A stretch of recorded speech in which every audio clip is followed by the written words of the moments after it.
accurate it is, you're really close with 1/10 of a millimeter. It's actually 0.08 of a millimeter. So which is about, for the people in other lands, that's about 300 DPI.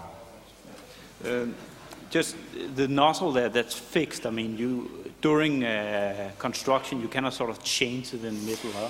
We've talked about having a nozzle that has like, what is that called on a camera where it opens and closes? An iris. But when you're talking about things at 220 degrees Celsius, and it's hard actually. So it's possible, but as you add on something like that, it gets a lot more expensive. So there's a bunch of people who are messing around with different nozzle types, changing the nozzle head during a print. Well, we're working on an extruder with 2 nozzles that you'll just be able to upgrade, and we made everything so it's super like future compatible. So you'll just jack it out and put the new one in if you ever want to get one. And that way you can print support material, and you could even have 2 different types of nozzles on there. Okay, thank you. Thank you. These are a few of the examples you made. Yeah, I made this. This was made at Studio 70, which is a hack lab in town, which is really cool. Is the person who made this here? It was left on the table with Philip, and it's really cool. It's a Tintin's rocket. This is actually made with multiple printed, like he did this in, I think there's like 6 pieces here, a different one for the fin and that, and the 2 parts for this. So this is actually bigger than the build size, but he did it by combining things. Yeah, and okay. I also like the technique to use the head, because you cannot print it like this, I've heard. Oh yeah. Oh, I printed upside down, because otherwise the nose has a little bit of overhang. He gets boogers. This is Unfold is his handle, and he's in Brussels. Here, why don't we pass this around, and you can that just kind of gives you an idea. I took the top and the bottom off so you could kind of see what it looks like on the inside. It's totally hollow. It's not very strong because I just made it. I was kind of in a hurry, and if you make it so that doesn't have a lot of infill, it goes faster, because otherwise it has to do all the infill. Yes, sir. Yeah. Firstly, just congratulations on MakerBot. It's a really exciting project, and it's good to see you building a company around it and selling some stuff. So yeah, first off, well done. Thank you. 2, I hear people are playing with heated build platforms, and I've seen in a couple of industrial machines there are whole heated build chambers. And I understand Adrian Bowyer did a little playing around with that, and I think it helps some stuff. I mean, I'm not an expert, but is that something you're going to look at, and do you understand how it helps? The question is basically like, why don't you just enclose it all and then heat it up on the inside? And I've been thinking about that too. It actually would be really easy to hack just to add doors and hinges, and like a record player mount, like one of those, that would look cool. But somebody tried this on the group, and my memory is not so good about it, but they basically ranted about how they thought it would work, and it didn't work, even though and so what everybody's really excited about is this heated build platform, because with ABS it shrinks about 1 or 2%. And so if you make something that's 100 millimeters long, it's going to shrink a millimeter, and that has to come from somewhere. So it curls up as you're printing, and the cooling happens. So people are like, the heated build base is what everybody, like, it works and everybody's loving it. So we're trying to figure out a way to get that in production. Okay, cool. But presumably as you grow tool structures that are not so heat conductive near the top, shrinkage, I guess, is still an issue. So if you print maybe a cylinder, it's going to end up a cone. I don't know.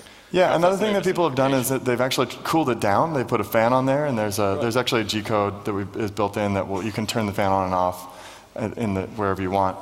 And because then it cools down really fast. The downside of this is it gets brittle.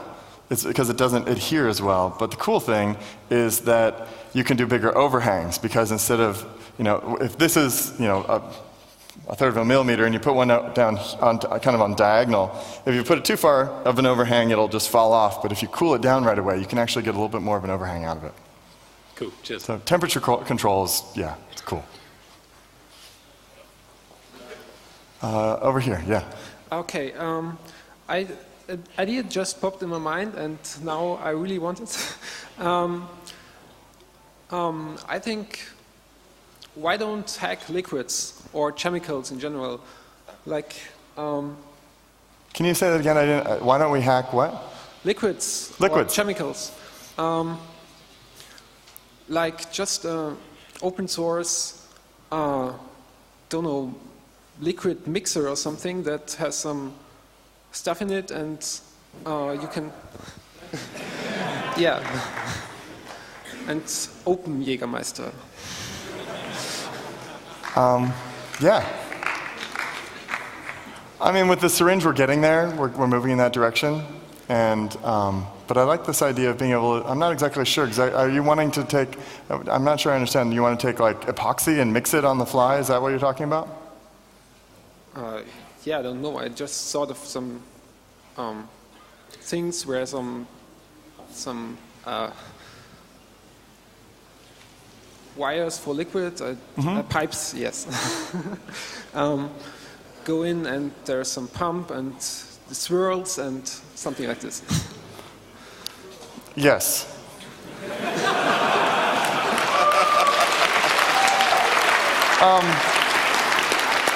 I'm not exactly sure what it is, but let's talk afterwards, because if you want it, and it has liquid involved, it sounds, I'm in.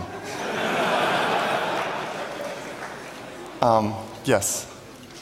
Hello, my name is Barcode. I'm from the Beijing Linux user group. I have a question about the material as well. At the moment it's ABS, and is that easily available, or is that even possible to produce that yourself in some kind, or are there any alternatives which are usable in the same way? So the question is about materials. Right now you can print with ABS, which is the same thing Lego is made out of. And you can print out with HDPE, which is, it's like they actually in the States use it in milk jugs. I'm not sure if you use that. I haven't seen those in the store here. But it's like a plastic. It's got a really great friction coefficient, so it's very slippery. And, but it shrinks a little bit more, so it's a little bit of a problem. And what we're really excited about is we just did our final prototype of material called PLA, which is polylactic acid, which is made from corn. And it smells like French fries when you're making things with it. And it's clear, so it's like begging for LEDs. And it's the way it works is plastic and these type of things are sold as pellets. And ideally, what would be really cool is if we could make a pellet extruder. But we've thought about it quite a bit, and it's doing it with off-the-shelf parts. We haven't got our head around that yet. In theory, it's possible. But it's actually pretty straightforward to feed a filament in and then melt that. So that's what we ended up doing is we ended up buying these pellets, having it shipped to a place in Ohio that has a machine that's about the size of a room. And they take the pellets and they turn it into that, and then they ship it to us. And the cool thing is that it's not that expensive. It's $10 a pound for white ABS and $12 for black. And we haven't actually gotten the bill on the PLA yet, so I don't know how much that's going to cost yet. But we have ordered 1,000 pounds of it. We had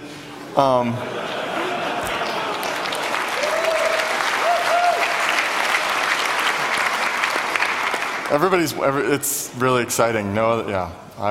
It's really cool material. So it's all easily available? It's easily available.